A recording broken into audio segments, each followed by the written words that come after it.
A natureza aqui nossa é uma natureza rica aqui para nós, né? Porque tudo se encontra, tudo tem. Estão em contato a maior floresta tropical do mundo, o Oceano Atlântico e o maior rio em volume de água do planeta. A Foz do Amazonas é o mais importante estuário entre todos do planeta. O mais valioso, talvez o mais frágil e, sem dúvida, o mais biodiverso. A gente tem manguezais aqui muito altos em relação de copa, em relação a outros manguezais, chegando a 30 metros de altura, voltadas em estuários, ou seja, o manguezal ele está ligado à água que está aqui do lado. Na Foz do Amazonas, apesar da sua grandiosidade e importância, ela ainda é muito pouco estudada. E esse ambiente ele é um ambiente de muita importância para a comunidade, para o oceano e para o continente. Esse ambiente, 2 vezes ao dia, uma maré, um volume de água absurdo, então você imagina pelo menos 4 metros, 5 metros, 6 metros de água subindo e descendo 2 vezes ao dia nessa região, interferindo como se fosse um relógio e um mecanismo muito importante. Manter as condições climáticas abaixo da elevação de 1,5% da temperatura do grau de referência é essencial ao bem-estar das populações ribeirinhas da foz do rio Amazonas. A produção de água da floresta é um dos esteios da estabilidade dos manguezais que alimentam essas populações. Mudanças na salinidade desse ecossistema, que deve ocorrer com a diminuição da vazão de água doce do rio, implicará em readaptação dos manguezais para uma situação que não será benéfica a quem vive ali. A elevação do nível do mar poderá afetar ainda mais a estabilidade dos mangues, que são bastante sensíveis a esse tipo de alteração. E não é só isso. Problemas com o eventual derrame de óleo, como já é bem conhecido, serão catastróficos para a sobrevivência desse ecossistema e seus habitantes. Ainda há a necessidade de regulamentar e fiscalizar a pesca industrial, de modo que não afete a produtividade marinha que cabe às comunidades pesqueiras da região. Também as populações urbanas serão afetadas por essas mudanças, que serão danosas a todos se for perdido o equilíbrio essencial proporcionado pelo desenvolvimento sustentável. Esse é um ambiente que hoje já demanda muita proteção. Ele demanda um esforço enorme de desenvolvimento de uma economia do mar sustentável, uma economia sustentável do oceano. Apesar de sua relevância, a ecorregião enfrenta lacunas de conhecimento científico e vulnerabilidades socioeconômicas que ameaçam seu equilíbrio delicado. Hoje, a região já conta com 54 unidades de conservação, vitais para a proteção da faixa costeira. No entanto, a imensa área marinha segue quase sem proteção oficial, exceto por 3 pequenos parques estaduais. Essa lacuna deixa vulnerável uma biodiversidade única, que precisa de cuidado urgente. Então é preciso aumentar a pesquisa, o conhecimento, a proteção dessa área, e há muito tempo se fala disso. O mar da Amazônia é tão importante quanto a floresta amazônica. Apesar de a gente estar num clima desse bastante vegetal, cercado por água, mas a gente sente que está muito quente. Então, eu acredito que a quentura está muito forte aqui na região.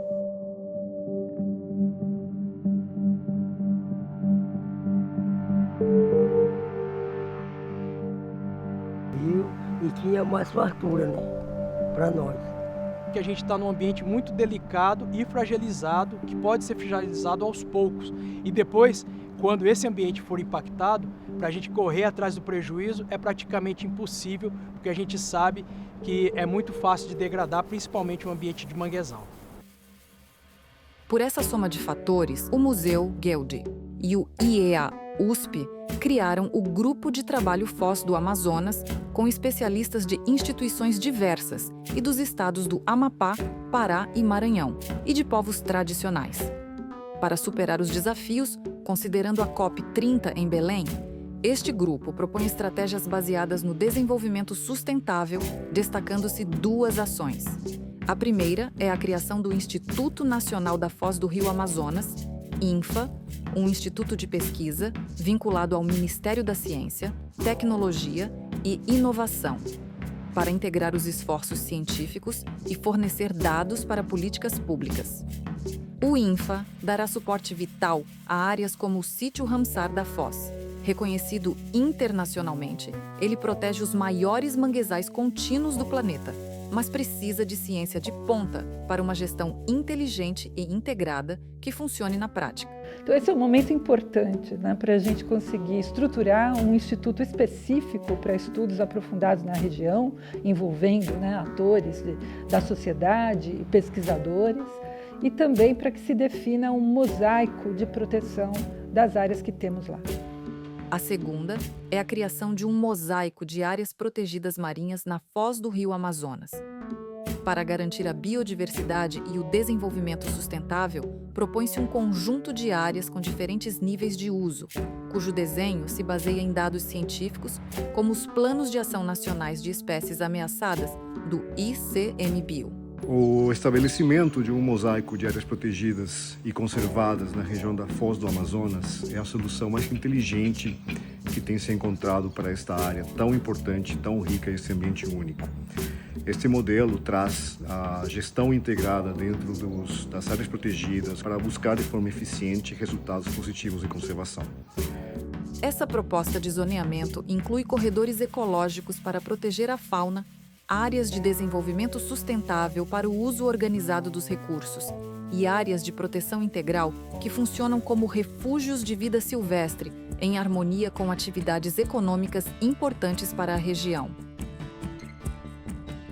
Então a nossa preocupação é com a criação de unidades de conservação para proteger meio ambiente e a sociodiversidade. E por outro lado, a criação de um instituto de pesquisa que visa congregar e uniformizar e entender quais são as pesquisas em andamento para poder dar um norte e saber quais são os vazios de conhecimento e ter na sua missão a compreensão de que é preciso ter ciência para embasar qualquer política pública. Então, assim, eu estou vendo que há uma diferença muito grande entre as iniciativas que foram iniciativas isoladas há cerca de 20 anos atrás e agora houve uma combinação dessa agenda e uma combinação para cima, né? Em que a gente está propondo algo que é novo, mas mais do que isso, é algo que singulariza tanto a pesquisa, a necessidade de pesquisa, quanto a necessidade de proteção ambiental dessa área. A Foz do Amazonas é um tesouro global sob risco. A COP30 é a oportunidade para o Brasil agir. A criação do INFA e do mosaico de áreas protegidas da Foz do Amazonas é um caminho concreto, baseado na ciência e no diálogo, para proteger sua biodiversidade, o bem-estar de suas populações e garantir o desenvolvimento sustentável.